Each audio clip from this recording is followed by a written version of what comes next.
Et l'invité de la rédaction ce soir avec nous, Fatou Diom, comment allez-vous? Bonsoir, très très bien. On est ravis de vous accueillir. Vous publiez un 11e livre, c'est celui-ci, Les Veilleurs de Sangomar. Alors juste pour situer l'île de Sangomar, vous Fatou, vous avez passé votre enfance à Niodior, au Sénégal. Et Sangomar, c'est en face? C'est juste en face, même pas une demi-heure en pirogue. Donc vous la voyiez quand vous étiez petite, cette île en face? J'y allais parce que mon grand-père avait un campement de pêche, donc j'y ai passé beaucoup de vacances scolaires. D'accord, et on va s'apercevoir dans le livre qu'il y a beaucoup de monde sur cette île.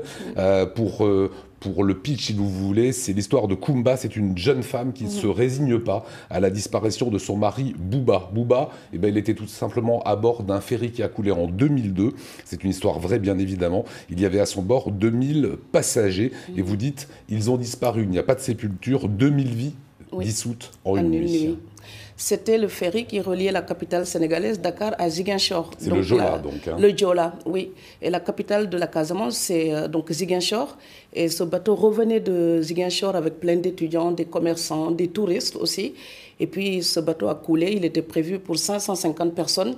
Et puis il y a plus de 2000 victimes, selon les familles. Voilà, c'est une histoire qui a fait évidemment l'actualité sur le Sénégal, un peu moins dans le reste de l'Europe, c'est ce que vous dites. Oui, Kumba dit qu'elle n'a pas entendu parler d'une minute de silence dans une capitale européenne.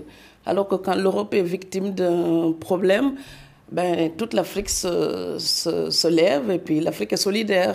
Peut-être que nous sommes plus tournés vers l'Europe. Et comme moi, je suis dans l'intersection, ce qui se passe sur ces deux territoires m'intéresse. Je voudrais que les Européens se souviennent du Joola autant que du Titanic. Alors on parle d'islam dans ce livre, Kumba est musulmane, et dans la tradition animiste sérère, c'est donc sa vraie culture, on croit aux âmes et aux esprits. Oui, parce que l'île de Sangomar est considérée comme les Champs-Élysées sérères. Donc d'après la religion animiste des Sérères, les ancêtres, les esprits, les djinns sont réunis sur cette île. Les morts sont censés faire escale là-bas le temps que les familles acceptent de les laisser partir. Et c'est une transition. Et pendant toute cette période de deuil, Kumba considère que son homme, Bouba, est forcément sur cette île. Son âme est là-bas, son esprit est là-bas. Son âme est là-bas parce qu'il est parti rejoindre les ancêtres. Donc toutes les nuits, elle convoque les ancêtres qui doivent intercéder auprès du djinn, Sangomar, pour lui donner la vue qui traverse la nuit pour accéder à son amoureux. Voilà, et ça marche. Ça marche pas au début. Elle en voit d'autres, mais elle voit pas son Bouba. C'est une maman d'une petite fille de 5 ans, Kumba. Et donc, la nuit, elle entre en transe et entre en relation avec l'esprit de son défunt mari. Et c'est ce que vous dites, les djinns ne sont pas aveugles et lui donnent la vue qui traverse la nuit. Est-ce que c'est... Alors moi, j'ai pris évidemment beaucoup de plaisir à entrer dans ce roman. Est-ce que c'est réel, ces traditions? Est-ce que, quand quelqu'un part, ou c'est la romancière qui imagine cela? Ah non, moi j'ai grandi là-dedans. Quand j'étais petite au Sénégal, jusqu'en 83, les gens de mon village partaient avant les semailles, mais aussi après les récoltes, pour aller prier sur l'île de Sangomar.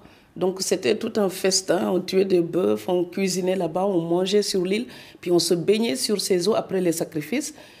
C'était très festif, c'est une religion écolo aussi, en fusion vraiment avec la nature.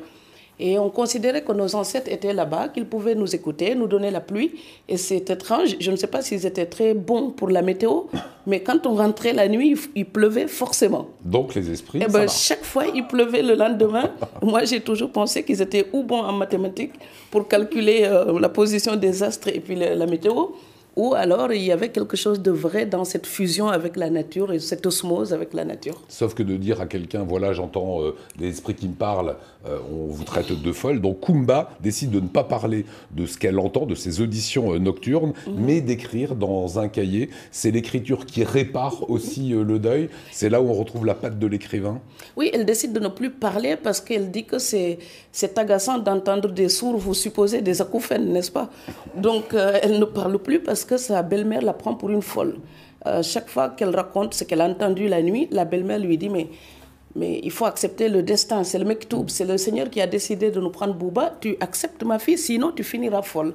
Et comme tout le village dit qu'elle est devenue folle parce qu'elle entend des voix et puis qu'elle parle à haute voix quand sa chambre est vide, pour ne plus du tout supporter ces accusations, elle se met à écrire, elle se dit un cahier, un stylo et puis elle va transformer l'Atlantique en Taj Mahal pour son bouba. Alors, dans cette Afrique, Kumba est une veuve musulmane, et en fait, le deuil doit durer, est très précis, est-ce que c'est aussi précis que ça, doit durer 4 mois 10 jours. Et 10 jours. Tout à fait, parce que c'est ce qu'on appelle la Idda.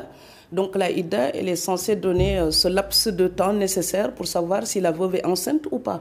D'ailleurs, si jamais c'est une veuve enceinte... Si la veuve est enceinte. Oui. C'est-à-dire qu'elle a... La paternité, c'est pour le côté légal de la paternité. Est-ce que c'est le défunt qui est le père de l'enfant à naître? Mais si jamais la dame, elle accouche entre-temps, par exemple, elle est débarrassée du veuvage, c'est fini. Mais comme Kumba n'est ni enceinte, ni ancienne et suffisamment âgée, donc elle doit supporter ces 4 mois 10 jours. Mais elle dit que ce n'est même pas la durée qui l'embarrasse, elle.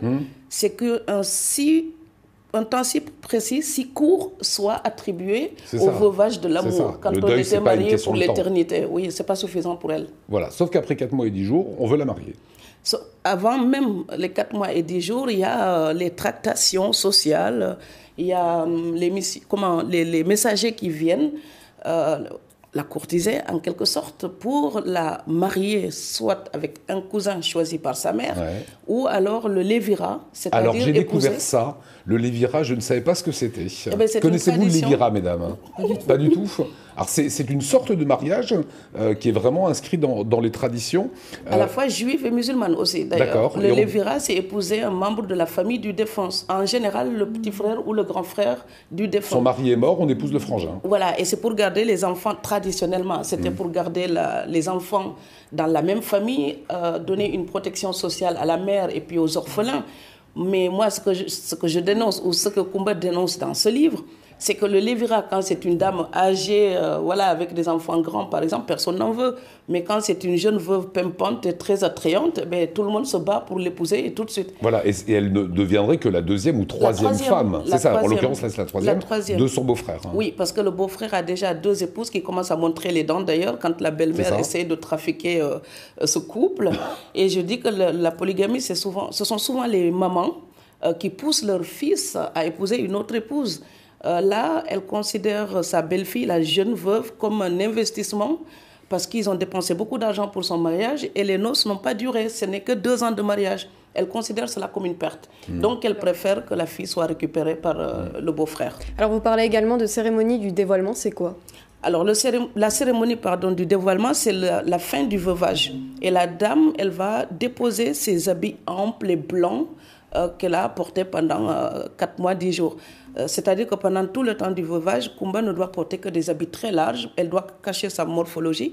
Elle est tout le temps recueillie et dans la prière. Donc je dis qu'elle a le sex appeal d'un céphalopode avec ces robes-là. Donc elle est camouflée finalement. Elle est très discrète, elle est rentrée.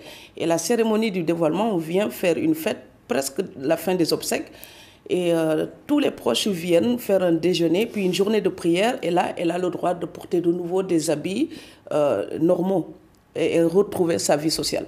C'est un constat que vous faites aussi sur la vie sénégalaise, la culture sénégalaise, la vie au quotidien social. Les femmes, c'est le poids des traditions, c'est la place hypocrite de la religion. Est-ce que tu as fait tes 5 prières? Ça revient souvent dans le livre. Elle est épiée pour voir si elle est une bonne musulmane. Oui. C'est ça aujourd'hui, en 2019? C'est vraiment ça, parce que la famille du défunt considère que la piété de la veuve aide l'âme du défunt à accéder au paradis. Donc, alors, dans le livre, je dis que Kumba sait que ne pas appliquer ces règles-là, ça lui vaudrait l'enfer, mais avant le jugement divin, parce que les humains s'en chargeraient. Et donc, on la surveille, sa belle-mère lui demande toujours, en fait, c'est une horloge, la belle-mère, elle lui dit tout le temps, il est l'heure de prier, tu es encore en retard, réveille-toi. Donc, même tôt le matin, elle doit se lever pour prier, alors que son mari était laïque, et qu'elle-même était laïque, qu'il n'était pas du tout pratiquant, mais en son nom, on lui impose une rigueur religieuse qu'elle n'a jamais connue. Vous êtes sénégalaise, hein, vous avez vécu à Niodior. Est-ce que cette rigueur de l'islam, de la religion... elle est récente. Elle est récente. Oui, moi, je ne l'ai pas connue. Et quand même, j'ai grandi là-bas, vraiment, et je ne l'ai pas connue. C'était beaucoup plus détendu.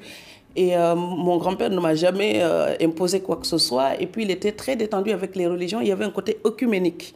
Parce que chez moi, il y a des musulmans, des chrétiens, des animistes. Sur l'île elle-même, il n'y a que des musulmans. Mais les îles voisines, il y a des chrétiens qui sont parfois des membres de nos familles. Et tout ça était très... il y avait un syncrétisme religieux. Alors que maintenant, on a des gens beaucoup plus sévères.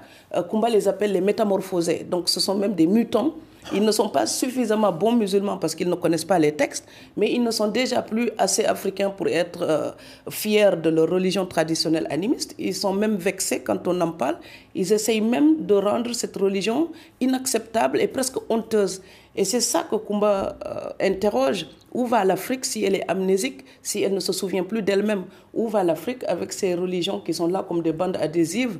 Le christianisme ou l'islam, ce sont des religions importées. Et puis certains n'auront même pas compris le Coran 10 000 ans après l'Hégire. Donc où va cette Afrique-là? Les veilleurs de Sangomar, c'est du grand Fatou Diome. Mais ils veillent afin que l'obscurantisme ne soit jamais victorieux.